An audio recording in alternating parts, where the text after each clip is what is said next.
Hi guys, today I'm going to be showing you how to throw a basic cylinder on the wheel. And we start off by making the clay into a ball. Then I'm going to toss it down into the middle of the wheel. The first step is called dry centering. I'm going to tap the clay from both sides into the middle.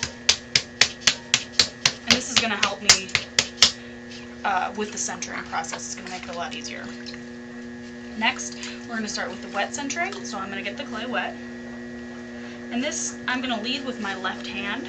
It's a lot easier to do it because the clay is going into your hand and it's easier to manipulate it that way. So I'm going to first get both of my hands wet with the water and then make sure that the whole surface of the clay is wet. And I'm just going to feel the clay for the first time. And then I'm going to start putting pressure on the clay with this part of my left hand and my fingertips of my right hand. So it's going to be making a motion where I'm going to be squeezing the clay together. And that's going to make it tall. It's going to put it into a cone, actually. So now we've got that. I'm going to get it wet again. I'm going to push it up into a cone a little bit more. And this helps the particles of the clay get aligned, and it's going to make it spiral around so that whatever we make is going to be more stable. The next thing that I'm doing is I'm using the heel of my left hand again, and I'm going to make a cup with my hand, and I'm going to put my other hand in a cup too, and I'm going to push down, and this hand is going to be squeezing the clay in, and my left hand is going to be squeezing the clay down. And I'm just going to keep going until I get down to the wheel head. Now this is called a pug. Think of the dog. They're short and fat. This is short and fat. So that's what we call it. This is what we call a pug. So I'm going to get it wet again, and I'm going to repeat these steps several times. So I'm going to push it up into a cone, and then down into a pug, and up into a cone, and down into a pug. Okay. Now, the next step is called dropping the hole.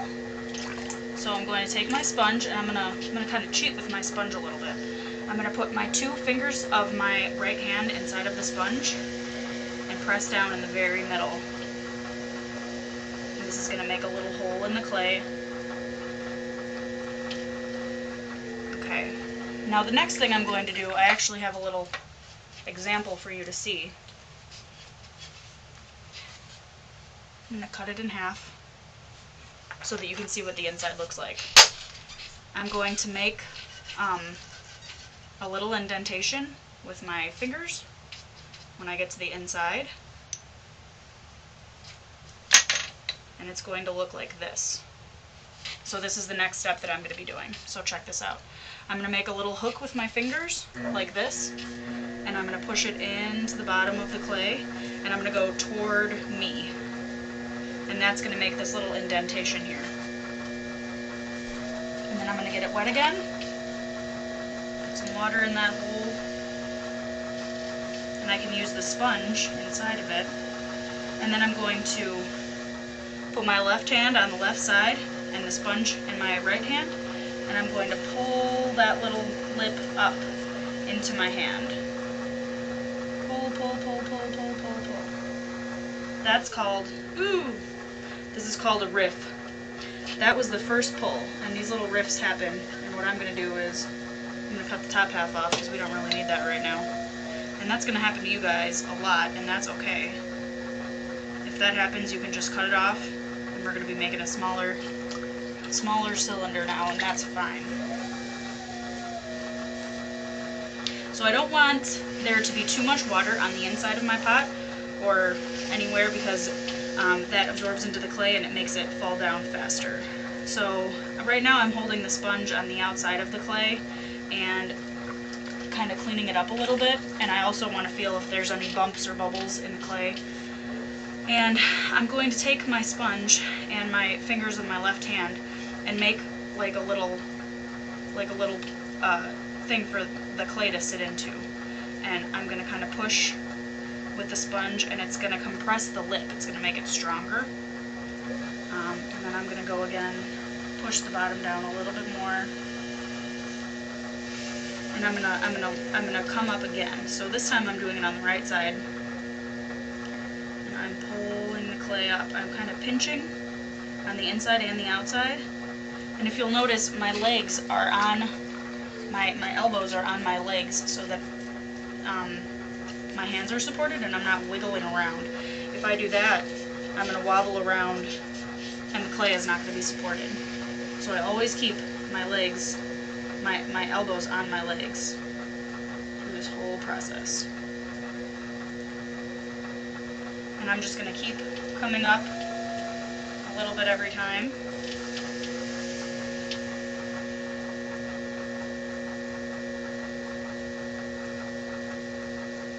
Okay, so that is a basic cylinder. It's a little bit shorter than I would have liked it to be, but that's okay. Next I'm going to take the wire tool. This is the wire, well, we won't do the wire tool yet. I'm going to take the rib tool. That's what this is. They actually used to use the rib bone out of like a cow, and that's why this is called the rib bone. So I'm going to hold it by this little circle in the middle, otherwise it's too slimy to use. I'm going to hold it by this little circle and I'm going to push it on the outside, and I'm going to support my hand on the inside, and that's going to clean that up a little bit. Very nice. So that's the rib tool. And then if I want to check the depth of the thickness of the bottom of the pot, I'm going to use my needle tool. It's a needle on a stick, basically. So I'm going to take that and I'm going to put my finger on it, and I'm going to measure how deep the bottom is, and that's okay because we're going to trim the bottom of it later. The next thing we do before we take it off the wheel is I'm going to use my modeling tool, and I'm going to clean up the bottom over here. I'm going to rest it right on the wheel head, and I'm going to let it ride right up to it. And we're just going to make a little groove in the bottom. I'm going to come up to the side and take a little bit of that extra clay off. And go in from the side again, just a little bit. And I'm going to take my sponge, put a little bit of water on the wheel head. And I've got to dry my hands off, otherwise this doesn't work very well. I'm going to take my wire tool, wrap it around my hands, away from the clay, otherwise it will break. And I'm going to push it with my thumbs through the water, so it's going to carry the water right through the bottom, and it's going to make it slippery, so it's just going to slide right off, just like that.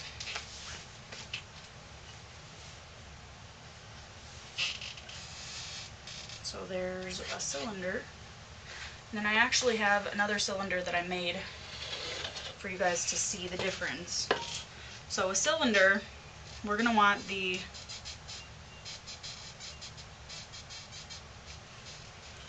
for a cylinder, we're going to want the walls to be the same from the top to the bottom. So I'm going to just cut this guy in half for you to see that.